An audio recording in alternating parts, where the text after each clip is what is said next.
Hello, I'm Kimberly Anne, and I moved from the United States to Portugal in 2022 by myself. So, if you're solo, please do not let that stop you from moving abroad, because I can honestly say that it was the best decision that I have ever made, and I have absolutely no regrets.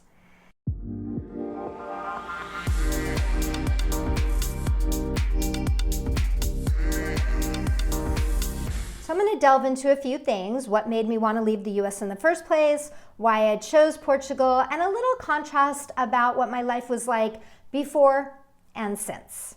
But first, a little backstory. I was born and raised in California, and while I did move around within the state from the south to the north, I was 56 years old before I finally left for good. And the first thing I did was move into a van. I had already decided that I was going to move to Portugal, and I figured, what if I hate Portugal and I need to move back to the US? I knew I did not want to move back to California because I couldn't afford it, but I didn't know where else I could possibly move to. So I spent that year really looking at a lot of other places, cities and states, and what I realized is I could live anywhere. I did have a top 3 favorites, but it was pretty cool because I loved almost everywhere that I traveled to, and I had an amazing adventure.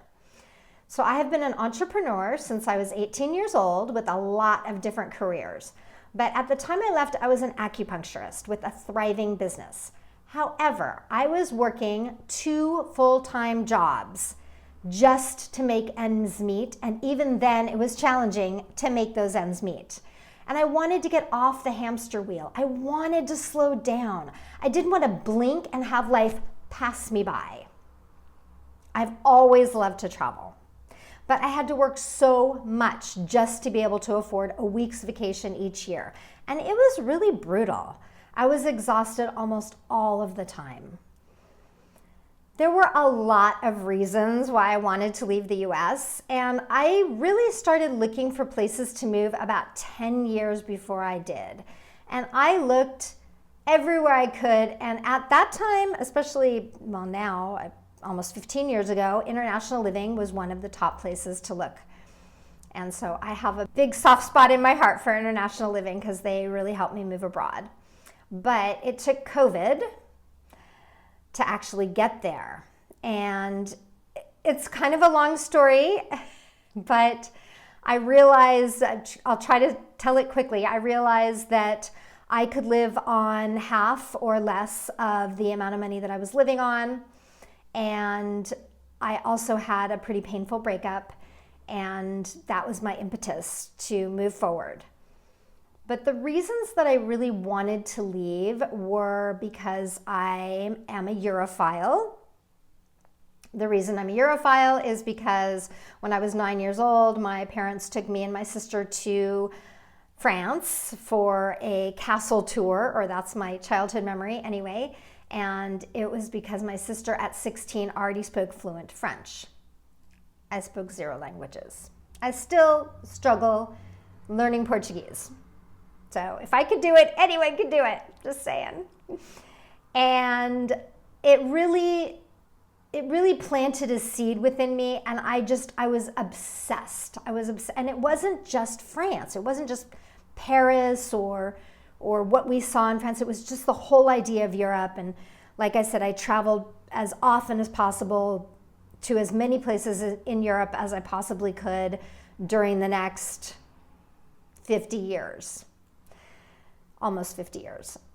The second reason that I wanted to leave the US is affordability. So unaffordability really is the word, because I could no longer afford to live, especially in California. The rents were skyrocketing. I had a really good deal, but it wasn't going to last. And the food was outrageous. And the healthcare, that's a whole nother story. The healthcare was expensive and not very good. And I was just working too much to be able to afford to live there. And that's the third reason, was overworking. I wanted to stop working so much. And then the fourth reason was safety. I never felt safe in the US. I carried, and maybe this is overkill, but I had some pretty hairy situations. So I carried at night a stun gun in one hand and pepper spray in the other. I know it sounds ridiculous, but that's how I lived because that's the only way that I felt safe. And especially when I was traveling the United States in my van. And the lack of health care. That's the fifth reason, and it's huge. So I was spending $1,500. I go into this in a little bit, but I was spending $1,500 a month for one 15-minute visit a year with my healthcare practitioner, my doctor, really. And the last reason, which now is really the first reason of why I'm staying abroad or staying in Europe or staying in Portugal, is community. I did not have a strong community in the United States. So while affordability or the lack thereof was the main reason that I wanted to live, now that I've lived abroad for several years, I understand that there are deeper, more philosophical reasons. And I want to delve a little deeper into the value aspect. And this is something that I knew, but I wasn't conscious about this specific. So I never felt like my values aligned with those of many people I knew in California. And the first thing I was asked by an acquaintance in the United States was, what do you do for a living? And I often felt judged, whether I was or wasn't, I don't know, but that's how I felt. And I was also taught by someone in my family that my self-worth was based solely on my success. Was I a professional like a doctor or a lawyer? How much money did I make? What car did I drive? Did I own a home? And these values were really baked into me at a very early age, but I always rebelled against them. But I didn't understand life could be another way. I thought this was how life was everywhere, and I didn't like it.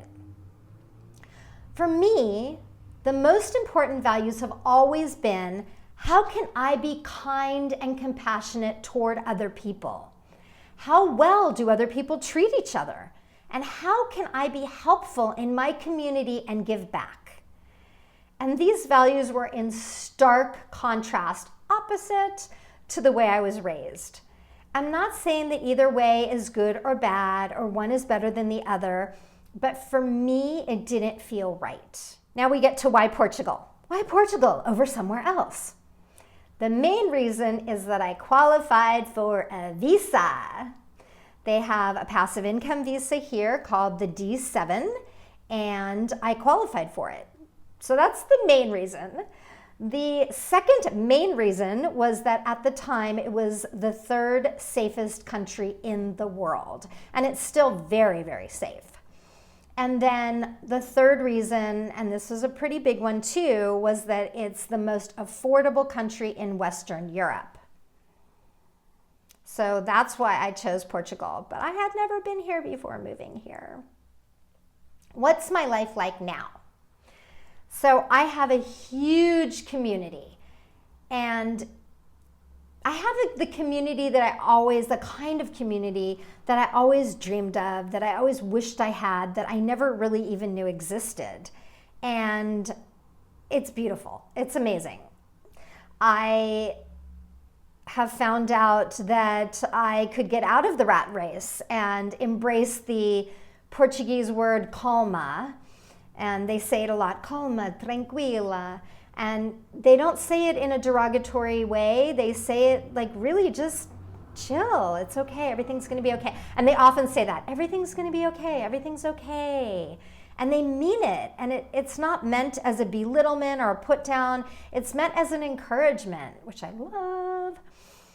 I share the same values as people in Europe, or as Portugal specifically, and I think in a lot of other countries. I know Spain has similar values, and France has similar values, and some of the Balkan countries have similar values where community and family and giving back and being compassionate toward your neighbors, toward your friends is much more important than how much money do you make, what kind of car do you drive, and then the affordability. So things here are incredibly affordable, and unfortunately they are getting inflation, and I'll say immigrants because it's not just US expats, there's a lot of people from different cultures moving here, and we're still a very small percentage compared to the Portuguese, but costs are increasing. However, when I moved into my apartment, I have a 3-bedroom, 2-bath, and it's still under €1,000 a month. When I looked recently, you could find a studio for sure under €1,000 a month, but a 1-bedroom was a little bit more difficult, and that's in the city. I live 25 minutes walking to downtown, but I do live in Porto proper. In the United States, I spent about $250 a week on groceries, and that's just groceries. That does not include eating out or ordering food. And in Portugal, I spend about 300 to 400 tops euros a month, and that includes eating out and ordering in and groceries, so it's significant. What's interesting for me in retrospect is that when I first wanted to leave the United States, my pretty much number one reason was affordability. And now my reason for wanting to stay is number 5, community. And it's not that affordability isn't super important, it is. But what I've learned from living here is that even my own values have shifted. So I still have the values of community and helping your neighbors and compassion and kindness, but I was even more materialistic when I lived in the United States. And I'm not as material.